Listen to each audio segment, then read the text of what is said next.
My boyfriend is a very smooth talker, and I just kept believing him when he would make excuses for her, but I think I was the only one who saw her for what she really was all along. I really wanted to take a trip with my boyfriend to have some time away from his best friend for just the two of us. I didn't tell him this explicitly, but that was my goal with proposing me and him go on a cross-country road trip together. My boyfriend and I have been talking about this trip for a while, and we both love traveling, so I was so excited when he accepted. We had packed the car for the trip the night before, but right before we went to sleep, he dropped the bomb on me that he had invited his best friend to come along with us for the entire trip.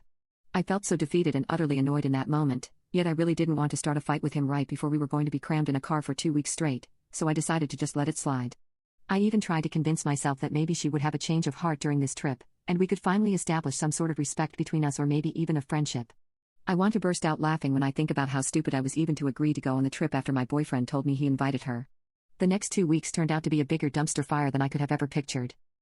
My boyfriend decided to tell me the night before we left for our trip that he had decided to invite his best friend to come along without even asking me if it was okay first. At that point, I was just so annoyed and tired and I did not have the energy to pick a fight about it, so the next morning we picked her up at her house before starting our journey. The moment she got into my car, she had an attitude with me. As usual, she was super touchy-feely with my boyfriend and was barely acknowledging me in the slightest. I started to question why my boyfriend never seemed to register just how disrespectful his best friend behaved towards me, and only a couple hours into the road trip did I regret letting her into the car in the first place. His best friend just kept making excuses to touch him as well as making loads of inside jokes that made absolutely no sense to me but had my boyfriend howling with laughter.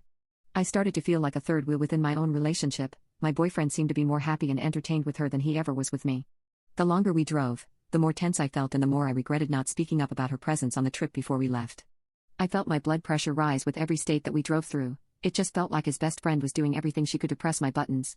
When we stopped to use the bathroom at a gas station in the evening, I saw her holding his hand in the convenience store and I remember thinking that it was so inappropriate and weird, but my boyfriend didn't seem to mind, so I continued to stay quiet. I had finally reached my limit when it had been my turn to drive, and after I had been driving for 4 hours straight I turned around to look into the backseat only to find them spooning each other while they slept.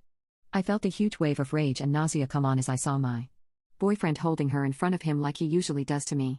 I yelled at them to wake them up and ask them what the hell was going on, but all they said was that they had just fallen asleep and the cuddling was a complete accident since there wasn't much room in the car with all our bags.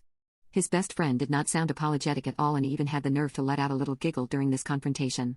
At that instant, I knew I had made a huge mistake coming out here with them, but there was no way I was going to let his best friend steal my boyfriend from right under my nose.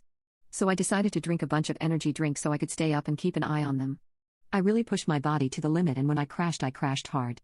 I fell asleep in the backseat and slept for almost 6 hours straight. I was sleeping really deeply and I remember having anxiety as I felt myself falling asleep since I was sure they might be messing around with each other while I slept. I already felt like I was living a waking nightmare at this point in the trip, but I had no idea just how much worse things would get after I woke up. So far on the trip I had already caught my boyfriend and his best friend cuddling each other in the backseat while it was my turn to drive, so I was freshly suspicious of them. I tried to drive as long as I could so I wouldn't fall asleep and leave them alone with each other. But eventually, I drove for so long and drank so many energy drinks that I just crashed in the backseat and slept for almost half a day while my boyfriend drove. When I woke up I tried not to make it obvious that I wasn't sleeping anymore so I could try and see how they were acting when they thought I wasn't looking. To no surprise at all, I opened my eyes to see his best friend playing with my boyfriend's hair as he drove. If I hadn't been watching her hit on my boyfriend for literally the entirety of our relationship, maybe this would have looked innocent to me, but I knew exactly what she was trying to do. Suddenly a new thought tore through my head: why the hell was he letting this happen? I realized that I had just about enough of the both of them, and that both of these people obviously resented me in their own way. His best friend hated me for taking away her friend, and my boyfriend obviously didn't care for me if he was continuing to place his best friend's feelings over my comfortability again and again. I laid there in the back seat still pretending to be asleep while I watched her play with his hair as if they were the happiest couple in the world. To my absolute horror, I realized that she was squirming a little bit in her seat and making these soft, suppressed moaning sounds. That's when I saw my boyfriend turn to look at her and ask her if she liked that. That's when I realized that my boyfriend had his arm stretched over the car's console and was touching her between her legs. I could have grabbed the wheel right then and crashed the car to take us all out. With how emotionally devastated I felt seeing that. But I just sat up straight quickly and asked them if they were having fun.